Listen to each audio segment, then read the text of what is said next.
Hello, Southern Home Front Porch fans. It's Paul. I hope you're having a wonderful week, and I hope you're having a beautiful month of November.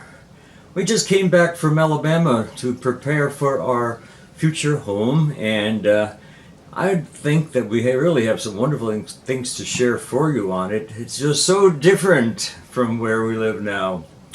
Let's talk about that.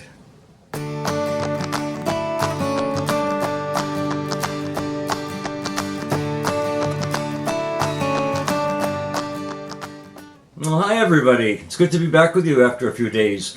Yes, Brad and I have completed our marathon 1,500-mile journey back and forth to Montgomery, Alabama, where we're going to be living probably starting sometime in the middle to the end of April. And it was just an absolute lovely experience. We really had a good time. It was nice to see a little bit of fall season. I actually saw some maple leaves falling in the area, and that was kind of nice. We had anticipation of maybe being back in maybe seeing a little bit of late summertime weather, but there were a couple of mornings. The first two mornings were down near the 40-degree mark, and of course we were there long enough, and you see that area does change quite a bit. So we were actually in the low 80s by the time we left, and then all hell broke loose as we started to drive south and got into the remains of Tropical Storm Eta, and we started to then get into what was now a reborn Hurricane Eta, and drove, well, we split it up into 2 days. We drove a 7-hour day, and we drove another 6-7 hour day. And you really had to, because the weather was starting to deteriorate really bad. When we got home, my goodness, I've never seen this in 28 years, and still, today, our front lawn is under about a foot of water. The street looks like a true lake. It's definitely underwater, and it just looks pretty nasty out there. But Brad and I learned a lot about things such as the differences in people's behaviors and what we considered normal. We don't necessarily consider normal anymore. Montgomery is not the panacea. There's no panacea. There's no perfection. There's no utopia. But what is there is very much a civilized populace. Basically, manners they prevail among all people. And people are genuinely grateful when you bring them into your home to do service work, and really do thank you profusely for that. And I'm not used to that. Of course, none of us here in South Florida have been so blessed with that kind of behavior for a while. So it was quite an eye-opener, and it was a lot of fun. It was a lot of fun having to deal with people who really gave a shit and really gave us an opportunity to interact with them, exchange ideas.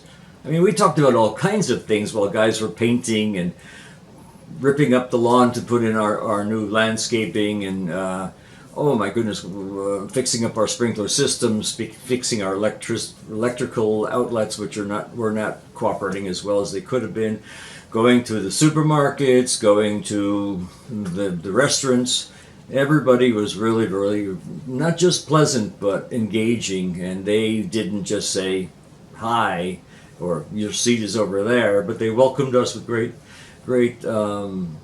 enthusiasm to come into their establishment and enjoy them for a little bit of time. And I even went into Home Depot in Montgomery on Highway 231, which is just a fantastically commercial road. I mean, there's everything that you could ever want to find is on Highway 231. And who do I run into but Harold at Home Depot? And I said, gee, you look kind of familiar to me. Are you from New York? I said. He said, sure, I'm from New York. I'm a Michiganer from New York.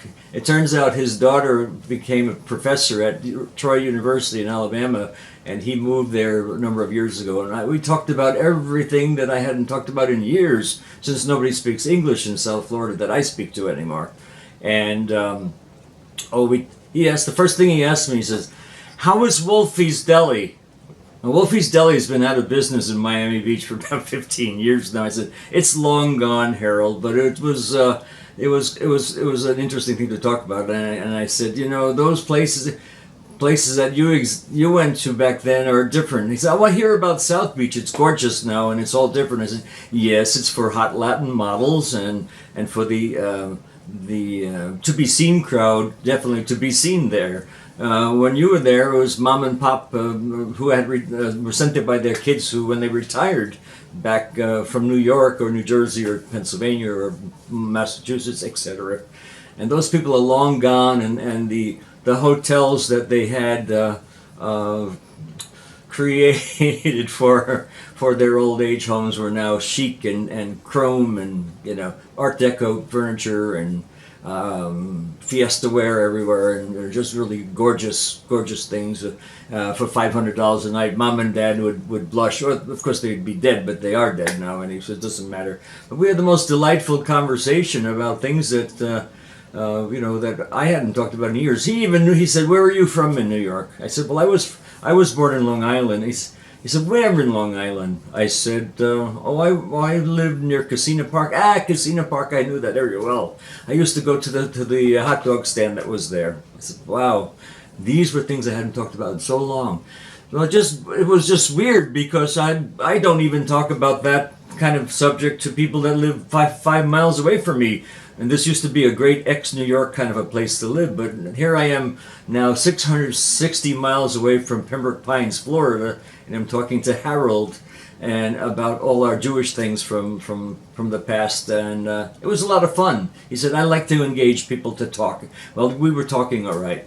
Brad was kind of looking at us, "What the hell's going on with these people? Are they nuts altogether?" But I was in my glory because I had such a good time. So you just can't stereotype a place. That's what I'm kind of getting to the point here. The Old South, it died with people like George Wallace and Strom Thurmond and Mr. Byrd in West Virginia, the senator, and Huey Long, and all these kind of people who we know from the very unfortunate days of the 1940s, 50s, 60s, 70s, and probably 80s. But I dealt with only, much to my surprise, only people that were erudite, college educated, probably master's educated, black men who are now general contractors, certified electricians, brilliant landscapers. And it was so refreshing to see our country work in the hinterlands when I see maybe it not work so well in one of the largest cities in the country. And I guess that's not an isolated incident. America takes care of itself. America behind the scenes is really quite wonderful to see work. And that's what we saw for 7 or 8 days. It was really lovely, gracious, and it will be repeated because we've got a lot to do. There's a lot of boxes we unstacked. The moving van dropped off 384 cartons of things. A lot of it was furniture, mirrors, consoles, end tables, lamps. Not very much of our clothes. So those are in the 300 cases of things that will be carried up in April. But the house is half furnished. Kind of worked for the walls, and we kind of did one room totally, which would make sense. We did the kitchen, and that really hums pretty well. Although we had our issues too with that, and that will be explained when Brad's with me on the next story. Do not depend on things working smoothly when you move, especially when it comes to deliveries from appliance or furniture stores, because it just doesn't happen. The computer controls everything. The person you talk to who gave you all the wonderful advice about when your stuff is arriving doesn't know diddly. The computer schedules it. It makes the decisions. If the computer doesn't find you on its log, even though you talked to 2 or 3 people that week, said, "Absolutely, Mr. Naraki, your furniture or your refrigerator are coming," it never shows up. So I've been doing a lot of cancellations, and I'm going to have a lot of credits on my accounts for a while. And you know what?